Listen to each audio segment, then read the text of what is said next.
Tell us who you are Amy Herdy. and what are you doing? Well, for the hunting ground, I was the investigative producer. Tell us a little bit about what that job means.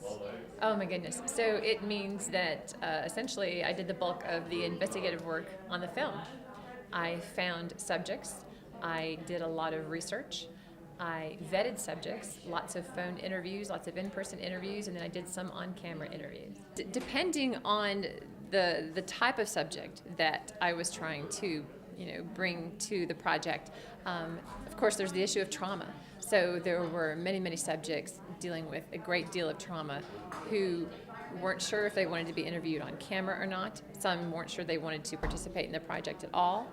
And then when you have academics and you have perhaps former administrative officials with colleges, we had some who agreed to talk with us and then changed their minds and were afraid that there'd be too much retribution. And some who were currently with schools who agreed to talk with us and then changed their minds. Did you have any type of personal connection to this film and the work you did for it, or is it part of what you do as a producer?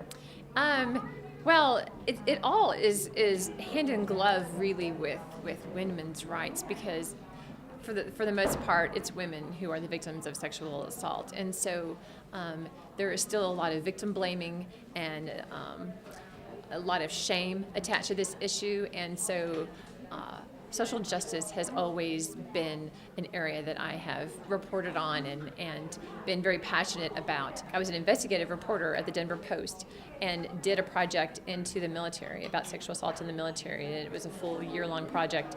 And that started my association with the filmmakers, because they did a film about sexual assault in the military, and they interviewed me for that film, and then I started helping them behind the scenes with their research.